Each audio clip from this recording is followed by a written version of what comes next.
Shambhala, The Hidden Secret, Episode 1, The Lost Art of Ancients, Chapter 1, एक पहेली की शुरुआत। ये कहानी एक ऐसे राज की है जो सदियों से छुपा है। एक जगह जिसे शंभाला कहते हैं। शंभाला, एक दिव्य लोक जो सुने गए किस्से कहानियों में जीवित है, लेकिन जिसकी हकीकत पर काफी लोग विश्वास नहीं करते। इस कहानी का आरंभ होता है एक छोटे से गांव से, हिमालय के आंचल में लिपटा हुआ एक गांव, जहां लोगों का जीवन शांति में गुजर रहा है। लेकिन किसी को खबर नहीं थी कि एक रात ऐसी आएगी जो मनोहर के जीवन को बदल कर रख देगी। रात का समय था। पूर्णिमा की चांद अपनी चांदनी रोशनी से पूरे गांव को रोशन कर रही थी।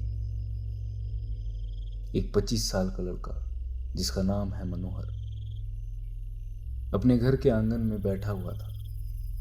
उसके सामने एक पुराना बक्सा था जो मनोहर के पिता का था। मनोहर बक्से से कुछ पुराने किताब निकालकर जमीन पर रखता है और उनमें से एक किताब उठाता है और पढ़ना शुरू करता है। उसके हाथ में एक ऐसी किताब थी जो इसकी जिंदगी बदलने वाली थी। एक ऐसा किताब जिसमें पुरानी कहानियां, असमंजस भरे किस्से और रहस्यमय मंदिरों का जिक्र था। मनोहर को हमेशा से रहस्यों में दिलचस्पी थी, खास करके वो जगह जो इंसानों से छुपी हुई थी। उसके पिता एक खोजी थे जो 1 साल पहले अभियान के दौरान लापता हो गए थे।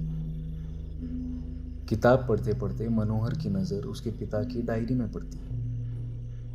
वो किताब को रख डायरी उठाता है और पहला पन्ना पलटता है। उस पे लिखा था, शंभाला, एक खोज। वो जो किताब पहले पढ़ रहा था उसको उठाकर उसका भी नाम पढ़ता है। उस किताब में लिखा था, शंभाला की कहानियां। मनोहर ये देखकर अपने मन में कहता है, क्या सच में संभाला जैसी कोई जगह होती है? बाबा संभाला कहते हैं। मुझे वहां तक पहुंचना है। मुझे संभाला जाना है। मनोहर डायरी और किताब को लेकर अपने कमरे में चला जाता है। अपने बेड पर लेटकर वो सिर्फ शंभाला की बात सोचता है। ऐसे ही सोचते सोचते कुछ देर में उसकी आंख लग जाती है। वो सो जाता है। सोते हुए वो एक सपना देखता है। मनोहर के सपनों में उसे एक रहस्यमय दरवाजा दिखता है। एक बड़े पर्दों के बीच एक सुनहरा द्वार खुला हुआ है। उस द्वार के बाहर लिखा था, शंभाला। उसे एक गूंजती हुई आवाज सुनाई देती है, ध्यान रखना, संभाला से सच्चे और बहादुर लोगों को अपना रास्ता दिखाता है। मनोहर झटके से उठता है। उसकी आंख खुलती है। सुबह के 5 बज रहे थे। मनोहर की सांसें तेज चल रही थी। वो अपने मन में कहता है, ये सपना था या सचमुच? संभाला क्या सच में है? मनोहर ने अपनी माँ से इस सपने का जिक्र किया। मनोहर की माँ लीला देवी एक शांत और सूझबूझ वाली औरत थी। उसके सपने को सुनकर लीला परेशान हो जाती है और समझाने के लिए मनोहर से कहती है, मनोहर बेटा, ये बस सपना है। तुम्हारे पिता भी कभी ऐसे ही सपनों का पीछा करते करते कहीं खो गए।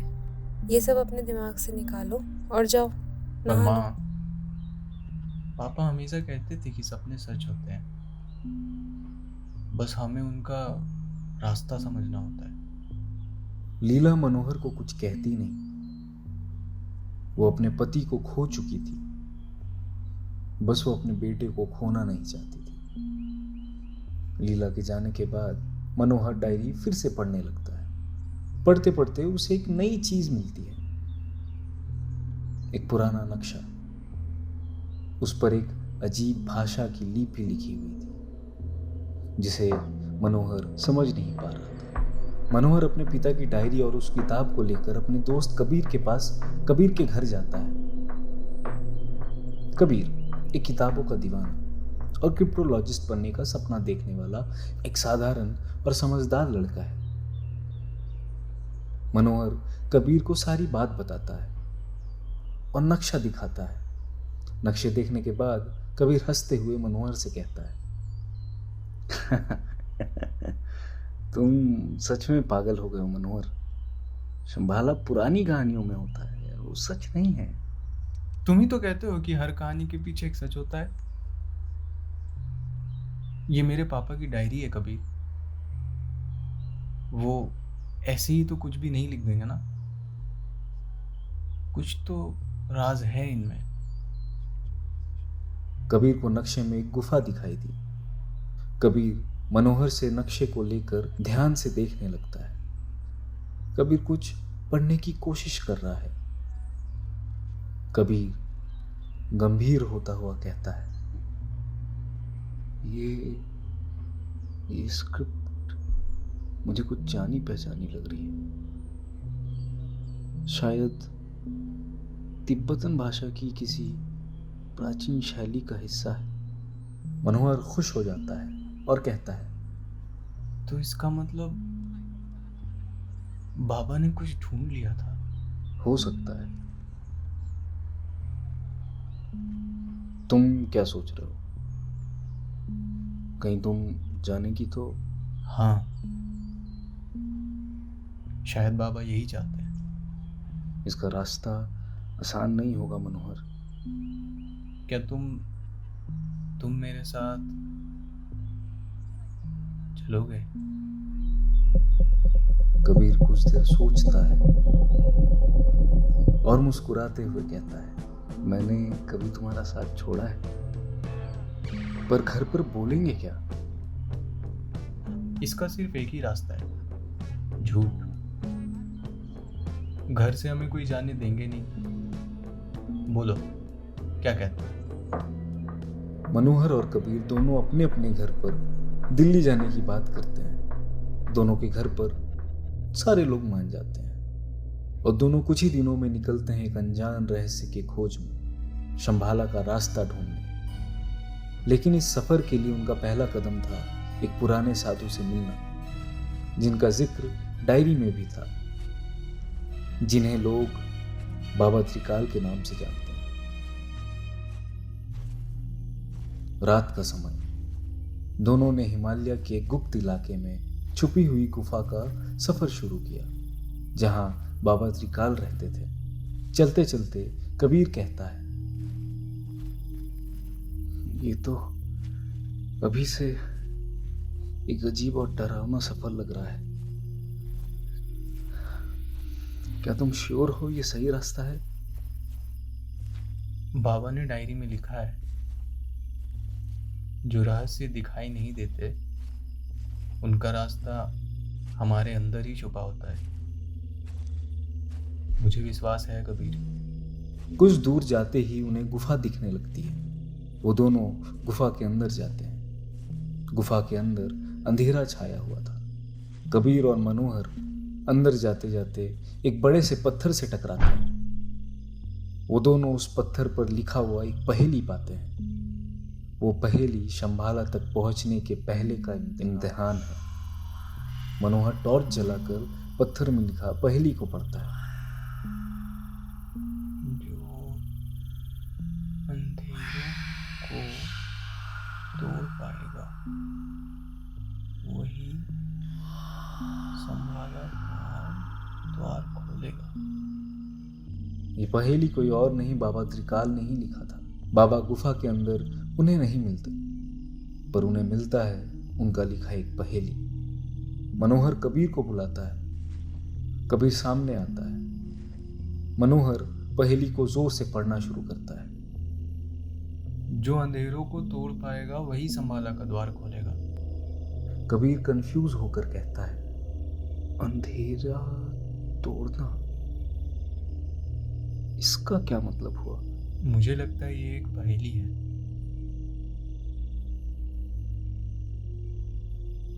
मनोहर और कबीर को उस रात गुफा के अंधेरों में जो पहेली मिली वो उनका पहला कसौटी था।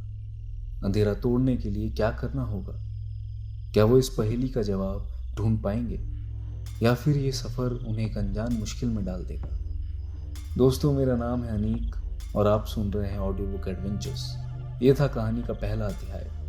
मनोहर और कबीर के सामने अनेक रहस्य खुलने बाकी हैं। संभाला का रास्ता ढूंढने का सफर अभी शुरू ही हुआ है। आगे क्या होगा? क्या मनोहर अपने पिता का रास्ता समझ पाएगा? क्या वो सच में शंबाला तक पहुंच पाएगा? जानने के लिए सुनिए कहानी का अगला अध्याय, Shambhala the hidden secret, chapter 2, अंधेरों का रहस्य।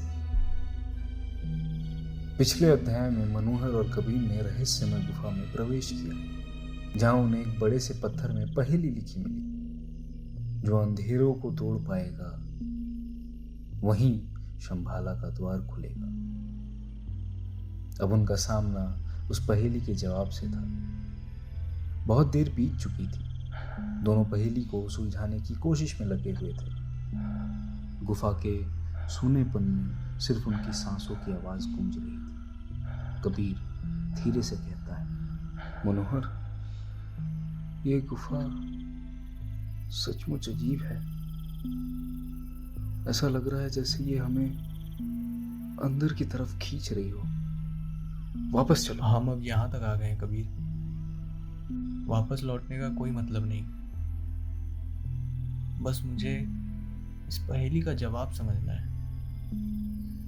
अंधेरा तोड़ना, इसका मतलब क्या है? मनोहर टॉर्च का उजाला एक दीवार पे घुमाता है। गुफा के काले और भरी अंधेरों में कुछ भी नजर नहीं आ रहा था, लेकिन तभी एक दीवार पे उजाले की रोशनी पड़ती है और कुछ प्राचीन चित्र दिखाई देते हैं। दोनों बहुत हैरान हो जाते हैं। कबीर कहता है, ये क्या है? ये तो जैसे ये कुछ कहानियों जैसी लग रही है। दीवार पे बने चित्र पुरानी कहानियां सुना रहे थे। एक सफेद द्वार, एक सूरज और उसके बीच में एक आदमी जो अपने हाथ में एक दिया लिए खड़ा था। ये सब देखकर मनोहर सोचते हुए कहता है, ओह, इसका मतलब ये है, अंधेरा तोड़ने के लिए हमें दिए से निकले उजाले का इस्तेमाल करना होगा। मतलब एक दिया, एक प्रकाश। हाँ, लेकिन हम दिया कहाँ से लाएं? मनोहर ने अपने पिता की डायरी से एक बात याद की। डायरी के एक पन्ने पे लिखा था, प्रकाश की शक्ति हमेशा हमारे साथ होती है, सिर्फ हमें उसे ढूंढने की जरूरत होती है। मनोहर फिर से अपने टॉर्च को जलाकर चारों तरफ देखता है। उसे एक पतला रास्ता दिखता है, गुफा के और अंदर जाने का रास्ता। मनोहर और कबीर दोनों बहुत मुश्किलों के बाद अंदर जाते हैं और वहां उन्हें दिया मिलता है। पर परेशानी ये थी कि वहां हजारों दिया रखा था। उनमें से कौन सा दिया काम का है, उन्हें ये ढूंढना था। दोनों सोचने लगते हैं। उसी वक्त उन्हें उड़ती हुई बहुत सारी जुगनू दिखाई देते हैं। सारे जुगनू बाहर की तरफ चले जाते हैं सिवाय एक के। वो जुगनू उन हजारों में से एक दिए में जाकर बैठ जाता है। मनोहर ये देखकर मुस्कुराता है और कबीर से कहता है, किस्मत भी हमारे साथ है कबीर, वो रहा हमारा दिया।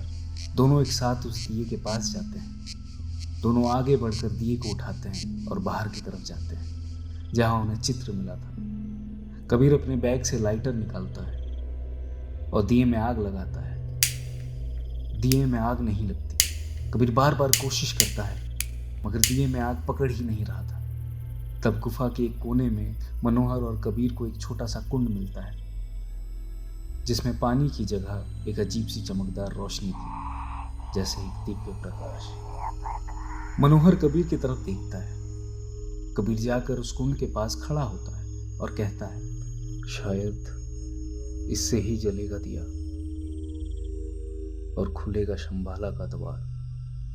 यही संभाला के द्वार का पहला रास्ता है।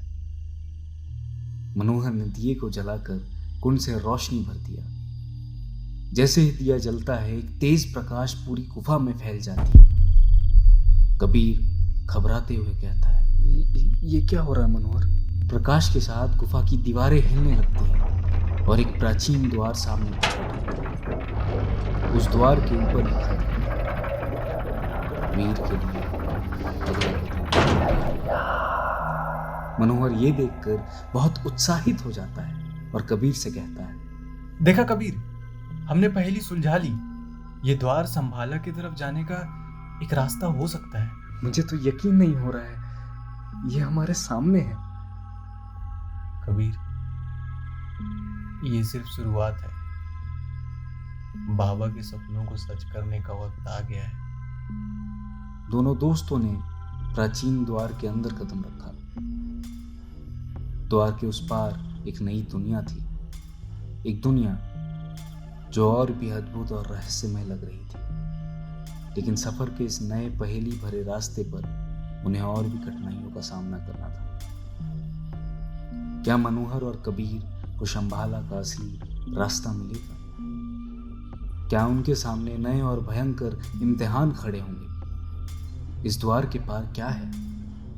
इस सफर के अगले अध्याय में जाने के लिए सुनिए शंभाला द हिडन सीक्रेट का तीसरा अध्याय। चैप्टर 3, नई दुनिया का दरवाजा। पिछले अध्याय में मनोहर और कबीर ने गुफा के अंधेरों में एक पहेली सुलझाकर एक प्राचीन द्वार खोला। द्वार के उस पार एक नई दुनिया उनका इंतजार कर रही थी। एक दुनिया जो अपनी रोशनी, शांति, रहस्य के साथ जीवित लग रहा था। लेकिन उस नए दुनिया के अंदर प्रवेश करना आसान नहीं था। मनोहर और कबीर द्वार के अंदर जाते हैं। अंदर जाते ही कबीर कहता है मनोहर से, ये जगह ये बिल्कुल सपनों जैसी है। कितनी अजीब रोशनी है यहाँ। जैसे ही दोनों ने द्वार के उस पार कदम रखा, उन्हें एक रोमांचक दृश्य दिखा। वहां एक घना जंगल था, लेकिन वो जंगल सामान्य नहीं था। पेड़ों के पत्ते चमक रहे थे, फूल अपने रोशनी से हवा में तैर रही थी और हवा में मधुर धुन गूंज रही थी। ये सब देखकर दोनों बात करने लगते हैं। मनोहर कहता है, कबीर, क्या ये हो सकता है? ये जगह बिल्कुल अलग है। मतलब इस दुनिया का ही ना हो, जैसे ये दुनिया किसी और समय में हो, किसी और मल्टीवर्स में। ये पेड़, ये फूल, लगता है ये जिंदा है। ये शंभाला का पहला कदम है मनोहर। मनोहर और कबीर ने जंगल के बीच एक पत्थर का रास्ता देखा जो उन्हें और आगे ले जा रहा था। लेकिन तभी एक अजीब सी आवाज हवा में गूंज उठी। पहचान क्या है तुम्हारी? कौन हो तुम? कबीर और मनोहर आवाज सुनकर डर जाते हैं। कबीर डरते हुए कहता है, ये आवाज कहां से आई? किसी ने हमसे सवाल किया, पहचान क्या है तुम्हारी? कौन हो तुम? तभी उनके सामने एक रोशनी का घूमता हुआ चक्र प्रकट हुआ। उस चक्र के अंदर एक चेहरा दिखाई दिया उन दोनों को। वो चेहरा एक पुराने योगी का चेहरा था। उनका रूप प्राचीन लोगों जैसा था। उनके आंखों में ज्ञान और ठहराव झलक रहा था। योगी उन दोनों से कहना शुरू करते हैं, यहाँ प्रवेश करने वाले, तुम कौन हो? तुम्हारा उद्देश्य क्या है? हम संभाला की खोज में आए हैं। मेरे पिता भी इसी सफर में निकले थे, लेकिन वो लापता हो गए। मैं उनका सफर पूरा करना चाहता हूँ, संभाला को ढूंढना चाहता हूँ। शंभाला सिर्फ उनके लिए है जो सच्चाई और ज्ञान के रास्ते पर चलते हैं, और उनके हर कदम पर धैर्य और हिम्मत की परीक्षा ली जाती है। हम सिर्फ सच को समझना चाहते हैं। क्या आप हमें ये रास्ता दिखा सकते हैं? रोशनी तेज होती है और योगी कहते हैं, रास्ता दिखा सकता हूं, लेकिन तुम्हें परीक्षा देनी होगी। यदि तुम हार गए तो तुम कभी वापस नहीं लौट पाओगे, और यदि तुम जीत गए तो संभाला की राह तुम्हारा इंतजार करेगा। योगी ने अपने हाथों से जलती हुई ज्योति निकालकर उनके सामने रखा। वो ज्योति हवा में तैरते हुए मनोहर के पास गई। ये ज्योति तुम्हारे मन का प्रतीक है। तुम्हारे अंदर जो भय और शंका है, वो इस रोशनी को बुझा देगी। तुम्हें अपने भय का सामना करना होगा। तैयार हो? मन का भय? मनोहर, क्या होगा अगर हम हार गए तो? कबीर, हम यहां तक आए हैं, बाबा भी इसी रास्ते से गए होंगे। मैं ये परीक्षा दूंगा। मैं तैयार हूं। मनोहर ने अपनी आंखें बंद की और ज्योति के सामने बैठ गया। जैसे ही उसने मन को शांत करने की कोशिश की, उसके सामने एक अजीब दृश्य दिखाई देने लगा। उसके पिता का चोट खाया हुआ चेहरा जो उसे आगे जाने से रोक रहे थे, माँ का आंसू भरा रूप जो मनोहर को पुकार रही थी, और कबीर की आवाज जो चीख रहा था आग के दलदल में। तुम्हारी वजह से यहाँ पे आया हूँ। तुमसे जलन हो रही है। मैं आग का दलदल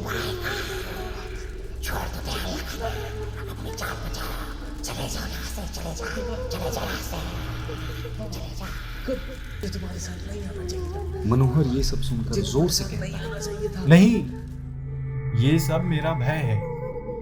मैं अपने डर से जरूर जीतूंगा। बाबा के कहे राह पर चलना मेरा धर्म है। जब मनोहर ने अपने अंदर के भय का सामना किया, तभी ज्योति और चमकने लगी। रोशनी का एक तेज झलक पूरे जंगल में फैल गया। योगी संतोष भरे स्वर में कहते हैं मनोहर से, तुमने अपने पहले कदम को पार कर लिया है मनोहर। तुम सच्चाई के सफर पे हो। संभाला तुम्हारे लिए अपना अगला द्वार खोलेगा। कबीर खुशी से कहता है, मनोहर तुमने ये कर दिखाया। वो रोशनी अब और तेज हो गई है। अपनी आंखें खोलो। मनोहर मुस्कुराते हुए अपनी आंख खोलता है और कहता है, मुझे पता था कबीर, जब तक हम अपने भय का सामना नहीं करेंगे तब तक हम आगे नहीं बढ़ सकते। योगी का रूप धीरे धीरे हवा में घूमने लगा और एक द्वार सामने प्रकट हुआ। वो द्वार एक नई दुनिया का संकेत दे रहा था, एक और परीक्षा, एक और राज। योगी वहां से धीरे धीरे गायब होने लगे और जाते जाते वो कहते हैं, ये सफर तुम्हारे लिए कठिन होगा, लेकिन हर कदम तुम्हें शंभाला के और पास ले जाएगा। ध्यान रखना, यहां सच्चाई के अलावा कुछ नहीं टिकता। मनोहर और कबीर ने एक नए द्वार के सामने कदम रखा। अब उन्हें समझ आ रहा था कि यह सफर सिर्फ एक खोज नहीं, बल्कि उनकी सूझबूझ और हिम्मत का एक इम्तिहान है। क्या मनोहर और कबीर अपना अगला कदम पार कर पाएंगे? शंभाला की ये रहस्यमय दुनिया में और कितने इम्तिहान उनका इंतजार कर रही है, जानने के लिए सुनिए अगला अध्याय, Shambhala the hidden secret, chapter 4 काल चक्र का रहस्य।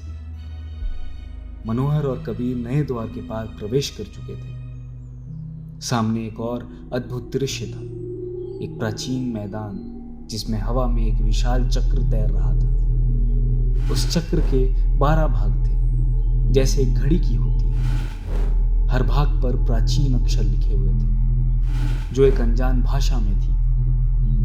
तभी एक टिक टिक की आवाज हवा में गूंजने लगी, जो मनोहर और कबीर के दिलों में एक अजीब सी घबराहट भर रही थी। ये चक्र हवा में कैसे घूम रहा है? ये आवाज धीरे धीरे बढ़ते जा रही है। ये शायद काल चक्र है, समय का प्रतीक। देखो, इनमें 12 भाग हैं, जैसे समय चक्र के घंटे। लेकिन इसका रहस्य समझना आसान नहीं लगता। समय, इन सब का मतलब क्या है? जैसे ही कबीर ने बोला, एक तेज गूंज हवा में उठी। एक रोशनी का गोला सामने आकर एक प्राचीन योगी के रूप में बदल गया। उनका स्वर गहरा और प्रभावित करने वाला था। योगी दोनों से गंभीर और प्राचीन स्वर में कहते हैं, संभाला तक पहुंचने के लिए तुम्हें काल चक्र का रहस्य समझना होगा। लेकिन याद रहे, यह सफर सिर्फ तुम्हारे शरीर का नहीं, तुम्हारे मन और आत्मा का भी परीक्षण करेगा। एक शत्रु तुम्हारा पीछा कर रहा है। समय का हर गलत उत्तर तुम्हें उसके और करीब ले आएगा। समय हर किसी के लिए एक झूठी माया है, जो इस माया को तोड़कर सच्चाई तक पहुंचता है, वही अगला द्वार खोलता है। मनोहर और कबीर उनकी बातों को सुनकर सोचने लगता है। कबीर को यह नामुमकिन सा लगता है। ये कैसे हो सकता है? हम समय को कैसे तोड़ सकते हैं? योगी की बात खत्म होती उससे पहले एक काला साया उन लोगों के सामने प्रकट हुआ। उसके चेहरे पर विकृत मुस्कान थी और उसकी आंखें उनका पीछा करने वाली भूख से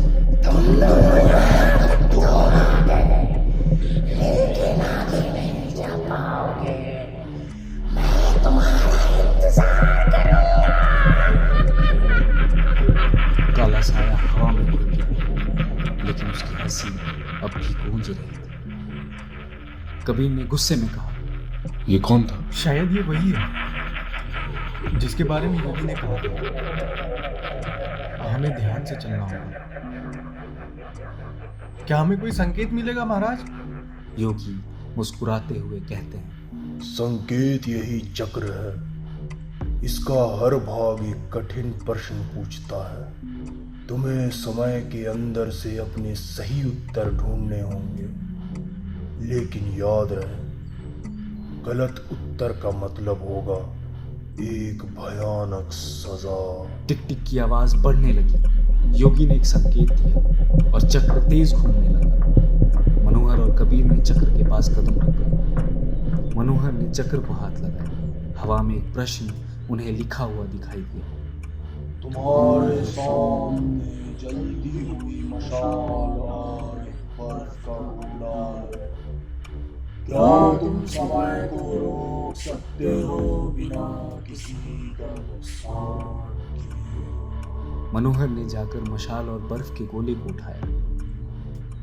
वो दोनों बहुत सोचते रहे, मगर उनके पास इसका जवाब नहीं था। घड़ी के कांटे तेज घूमने लगे।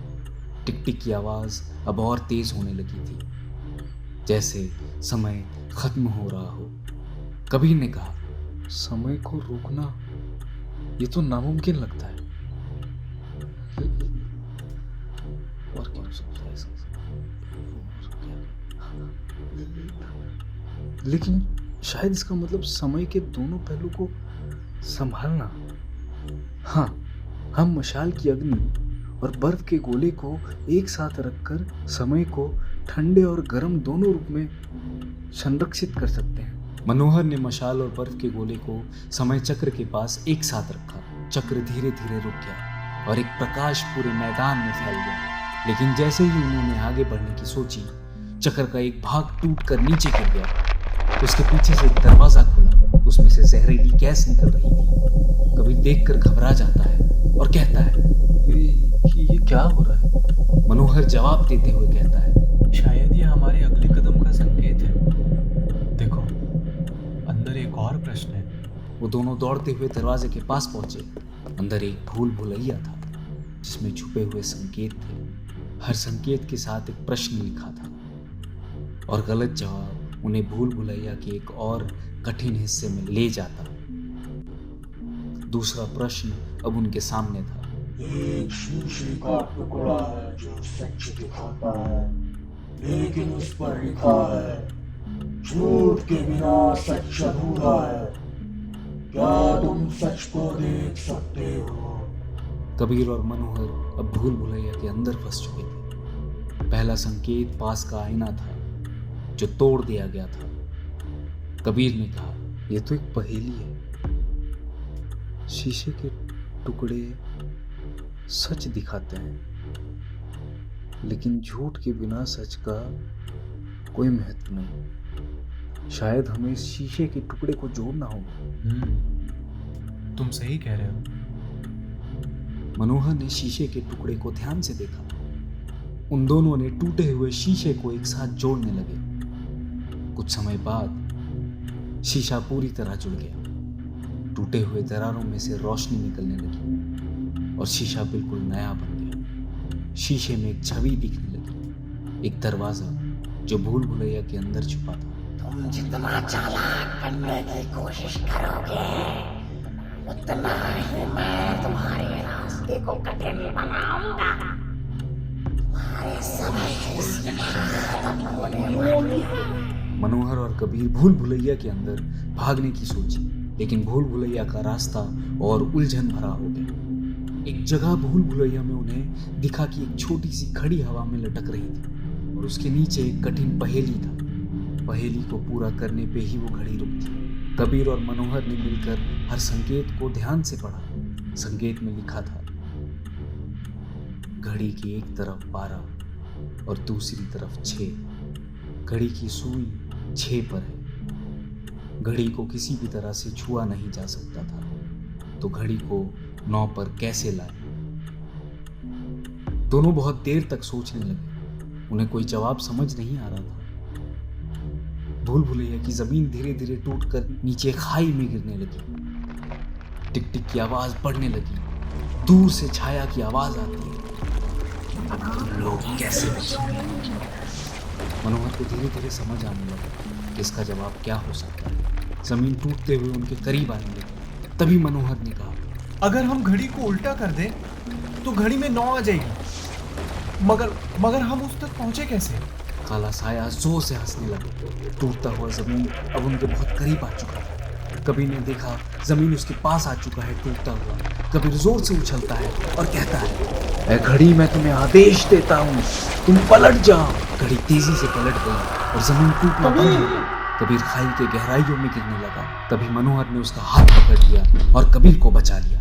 दोनों ने एक दूसरे को देखकर हंसा। इस तरह दोनों ने मिलकर दूसरा प्रश्न भी पूरा कर लिया। तभी एक आवाज गूंजी काले साये की रोने की। काला साया धीरे धीरे हंसने लगा और उस वक्त तीसरा प्रश्न उनके सामने आया। तुम्हारे पास 3 चाबियां हैं, एक सोना, एक चांदी और एक लोहा। सिर्फ एक चाबी अगले द्वार को खोलती है। तुम्हें कौन सी चाबी चुननी चाहिए? मनोहर ने सोचते हुए कहा, ये एक और धोखा है और कुछ नहीं। चांदी और सोना चमकदार है, लेकिन लोहा पुराना पर मजबूत। तुमने सही कहा। जो ज्यादा काम आता है वो धीरे धीरे पुराना होने लगता है। ये लोहा काफी मजबूत है। मजबूती ही सच का रास्ता खोलती है। मनोहर ने लोहे की चाबी उठाई और दरवाजा खोला, लेकिन दरवाजा खुलते ही एक भयानक गुफा प्रकट हुई जिसमें अंधेरा था और पानी भरा रास्ता। कबीर और मनोहर ने गुफा के अंदर घुसने की हिम्मत की। हर कदम पर उनका सामना काले साये के नए रूपों से होने लगा। तुम सोचते हो कि तुम मुझसे जीत जाओगे। समय तुम्हारा सबसे बड़ा शत्रु है। जितने कदम लोगे मैं तुम्हारा पीछा करूंगा।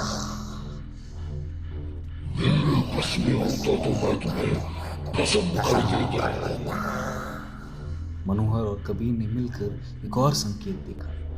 जो समय को पहचान लेता है वही उसका मालिक बनता है। दोनों ने गुफा के अंदर एक और चक्र देखा जो बिजली से घूम रहा था। हर बार उन्हें एक कठिन फैसला लेना पड़ता और गलत जवाब और उन्हें पहले से भी भयानक परीक्षा में ले जाता। अंत में दोनों ने मिलकर समय का अंतिम रहस्य सुलझा लिया। उन्होंने समय के हर प्रश्न का सही उत्तर दिया और चक्र धीरे धीरे रुक गया। एक प्रकाश उनके आसपास फैल गया और योगी फिर से प्रकट हुए। तुमने समय के रहस्य को सुलझा लिया है, लेकिन याद रखो, संभाला तक पहुंचने के लिए तुम्हें अब भी अपने अंदर के सबसे बड़े भय का सामना करना होगा। तुम्हारा शत्रु अब भी जिंदा है, तैयार रहो। योगी हवा में गायब हो गए और एक नया द्वार खुला। उस वक्त कबीर ने मनोहर से कहा, ये तो बस शुरुआत है। हमें शंबाला के सफर में एक दूसरे का साथ देना होगा। बिल्कुल, हर पहेली के साथ हम और मजबूत हो रहे हैं। जब तक हम साथ हैं हम हर परीक्षा पार कर लेंगे। कबीर मनोहर को देखकर मुस्कुराता है। चक्र धीरे धीरे हवा में गायब हो गया। द्वार के अंदर इस बार एक रोशनी और अंधेरे का मिश्रण था। द्वार पर एक संकेत लिखा था, अंधेरा रोशनी का दोष नहीं, तुम्हारे अपने मन का प्रतीक है। अपना मन साफ करो और शंभाला तुम्हारे सामने होगा। कबीर और मनोहर ने एक नई ऊर्जा के साथ सफर शुरू किया। सामने एक और पहेली, एक और सफर था। क्या मनोहर और कबीर अपने भय का सामना कर शंभाला के और करीब पहुंच पाएंगे? जानने के लिए सुनिए शंभाला द हिडन सीक्रेट का अगला अध्याय। Shambhala the hidden secret, chapter 5, अंधेरे का परीक्षा। काल चक्र का रहस्य सुलझाने के बाद मनोहर और कबीर एक और द्वार के सामने खड़े थे। ये द्वार सभी द्वारों से अलग था, आधा प्रकाश से भरा और आधा घने अंधेरे में समाया हुआ। दूर से एक आवाज हवा में गूंज रही थी, अंधेरे का सामना करो, अंधेरे का सामना करो।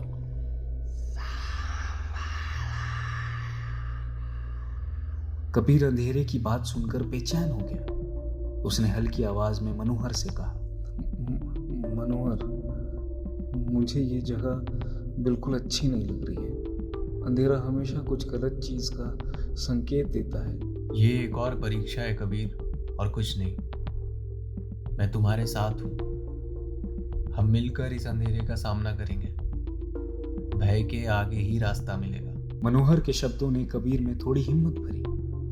दोनों ने गहरी सांस ली और द्वार के अंदर प्रवेश किया। जैसे ही उन्होंने कदम रखा, रोशनी धीरे धीरे कम होने लगी। जल्द ही सिर्फ घना अंधेरा रह गया। इतना गहरा अंधेरा कि दोनों एक दूसरे को भी देख नहीं पा रहे थे। एक ठंडी हवा का झोंका उनके चेहरे से टकराया, जैसे अंधेरा उन्हें अपने अंदर समाना चाहता हो। कबीर अपना बैग से लाइटर निकालता है और जलाने की कोशिश करता है, पर उसका लाइटर कोई काम का नहीं। इस अंधेर नगरी में कोई रोशनी काम नहीं करती। अंधेरा जाते ही कबीर ने जोर से आवाज दी और कहा, मनोहर, तुम कहाँ हो? मैं कुछ देख नहीं पा रहा। मैं यहीं हूं कबीर, मेरी आवाज सुनते रहना। ये अंधेरा सिर्फ हमारे मन का डर है। मुझे लगता है जैसे ये अंधेरा मुझे निकल लेगा। मैंने इतना अकेला कभी महसूस नहीं किया है। तुम्हें कुछ नहीं होगा कबीर, बस मेरी आवाज का पीछा करो। हम दोनों इसका सामना कर लेंगे। तभी अंधेरे के बीच एक और आवाज गूंज उठी, एक पहेली भरे स्वर की। वो आवाज समय के साथ मिलकर छुपे हुए भय को जगाने वाली थी। अपने अस्तित्व का डर नहीं समझे, वो अंधेरे के पार नहीं जा सकता। तुम्हें यहाँ से आगे जाना है तो अपने सबसे बड़े भय का सामना करो। तुम्हारे मन का गहरा डर क्या है? कबीर के हाथ कांप रहे थे उसकी सांसें तेज हो गई। वो घबराते हुए मनोहर से बोला, मनोहर, मुझे बहुत डर लग रहा है। मैं कुछ समझ नहीं पा रहा। क्या करूं? ये जगह मुझे जिंदा खा जाएगी। डरो मत कबीर, ये अंधेरा हमसे वही सवाल कर रहा है जो हम खुद से छुपाते हैं। तुम्हें अपने अंदर झांकना होगा। मुझे पता है तुम इस परीक्षा को पार करोगे। कबीर की आवाज अब लड़खड़ाने लगी थी। जैसे ही मनोहर ने ये कहा, अंधेरे के बीच एक अजीब दृश्य उभरने लगा। वो दृश्य उनके मन का सबसे बड़ा भय का रूप था। अंधेरे का सन्नाटा अब उन्हें डसने लगा था। मनोहर के सामने उसके पिता का चेहरा आया, एक अधूरे सफर और काली शक्तियों से भरा हुआ। उसके पिता कहते हैं, क्या तुम मेरा सफर पूरा कर पाओगे, या तुम भी मेरे जैसे खो जाओगे? तुम यहाँ क्यों आए हो मनोहर? अपनी माँ के बारे में सोचना चाहिए था। तुमने मुझे धोखा दिया है। मनोहर के मन में शर्म और डर उभरने लगा। उसके हाथ ठंडे हो गए। उसकी आंखें आसमान की तरफ उठ गई, जैसे कुछ सहारा ढूंढ रही हो। लेकिन तभी उसके दिल में एक आवाज गूंजी, एक आवाज जो उसके पिता ने कभी उससे कहा था, चाहे जो हो जाए हिम्मत कभी मत हारना। मनोहर कहता है, ये सच नहीं है, ये सिर्फ मेरा डर है जो मुझे रोकने की कोशिश कर रहा है। बाबा का सफर अधूरा नहीं था। उन्होंने मुझे ये रास्ता दिखाया है। मैं उनकी आशाओं का भार संभालूंगा। दूसरी तरफ कबीर अपने सबसे बड़े भय से लड़ रहा था। उसके सामने उसकी माँ का चेहरा था। आंसुओं में शराबोर, दुखी स्वर में कहने लगी उसकी माँ, मुझे छोड़कर कहाँ चला गया बेटा? तू वापस नहीं आएगा ना? मैं अकेली हूँ। कबीर का दिल टूट गया। वो जोर जोर से रोने लगा। उसकी दुनिया एक पल में बिखर गई थी। पर तब उसे मनोहर की बात याद आई। ये अंधेरा उससे वही सवाल कर रहा है जो वो खुद से छुपाते आया है। फिर कबीर हिम्मत लाता है और कहता है, नहीं, आप सच नहीं हो। मैं वापस जाऊंगा अपने घर, अपनी माँ के पास। ये सब सिर्फ मेरा डर है। मैं तुम्हें कभी अकेला नहीं छोड़ूंगा माँ, मैं जरूर आऊंगा। कबीर की आवाज में अब हिम्मत थी। जब दोनों ने अपने अपने सबसे बड़े भय का सामना किया, तभी अंधेरा धीरे धीरे पिछड़ने लगा। रोशनी वापस आने लगी। लेकिन अचानक से सब कुछ बदल गया। एक तेज आवाज हुई और अंधेरा फिर घना हो गया। इस बार वो काला साया उनके सामने आया, एक डरावना शक्ल जो उनका पीछा कर रही थी। उसकी आंखें लाल थी और उसका चेहरा डरावनी पहेली की तरह। छोटे छोटे अजीब जानवर भी थे जो उन्हें घेरने लगे। काला साया उनसे कहता, तुम दोनों ने सोचा था कि तुम अपने सामना करके बच जाओगे। अब मैं दोनों करने आया हूँ।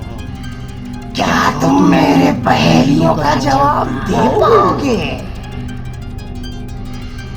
मनोहर ने कबीर का हाथ पकड़कर उसे भागने के लिए खींचना चाहा, लेकिन जमीन नीचे से हिलने लगी। एक अंधेरा गोला कबीर को खींचने लगा।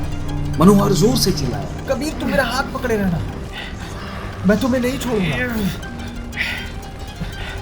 लेकिन काले साए की ताकत मनोहर की ताकत से बहुत ज्यादा थी। कबीर उस अंधेरे में समा गया। उसकी आवाज दूर से सुनाई दी, एक पल में ही मनोहर का सब कुछ बदल गया। मनोहर अब अकेला पड़ चुका था। उसने कबीर को आवाज लगाई, कबीर, कबीर कहाँ हो तुम? कबीर, कबीर, कबीर। मनोहर कबीर का नाम लेते लेते रो पड़ा। उसे समझ आ चुका था कबीर अब कैद में है, उस काले साए की कैद में। चारों तरफ शांति छा गई। सिर्फ आवाज थी तो मनोहर के रोने की। फिर उसके सामने एक नए द्वार का प्रकाश उभर आया, लेकिन इस बार उस द्वार का रोशनी और तेज था, जैसे उसमें नए कठिनाइयों का संकेत हो। मनोहर के कान में एक आवाज गूंज उठी। कबीर अब तुम्हारा एक हिस्सा है मनोहर। अगर तुम उसे छुड़ाना चाहते हो तो तुम्हें और आगे जाना होगा। अंधेरे का असली रूप अभी बाकी है। काले साई की कैद में है कबीर, बचा लो उसे। मनोहर ने अपने आंसू पोंछे और कदम आगे बढ़ाया। उसने अपने दिल में एक प्रतिज्ञा ली, वो कबीर को उस अंधेरे और काले साए के जाल से बाहर लाएगा। उस द्वार के पीछे जो रास्ता था वो एक नदी के पार जाता था, एक नदी जो चांद के रोशनी से चमक रही थी, लेकिन उस नदी के पानी से अजीब सी शक्ति निकल रही थी। नदी के पार जादुई शरीर दिखाई दे रहे थे, जैसे नई कठिनाइयां उसका इंतजार कर रही हो। फिर एक आवाज गूंज उठी। उसने मनोहर से कहा, सिर्फ तुम अगले द्वार के लायक हो। संभाला अब तुम्हारे और करीब है। मनोहर एक नए द्वार के पार चला गया। अब उसके सामने एक और रास्ता था। नदी के उस पार क्या था, यह अभी भी एक रहस्य है। कबीर कहाँ कैद में है? क्या मनोहर कबीर को बचा पाएगा? अपने अगले कदम तक पहुंच पाएगा? अगले भाग में शंभाला का एक और राज उनके सामने खुलने वाला है। जानने के लिए सुनिए शंभाला द हिडन सीक्रेट का अगला भाग। हेलो दोस्तों, मेरा नाम है अनीक और आप सुन रहे थे ऑडियो बुक एडवेंचर्स। आज के वोकल्स में थे Sahil as Manohar, Umar as Yogi as Kala Saaya and many more. Special thanks to Shruti Sagar and Prachi Arpana. हम एक नए सफ़र की ओर बढ़ रहे हैं और हम चाहते हैं आप हमारे साथ बढ़ें।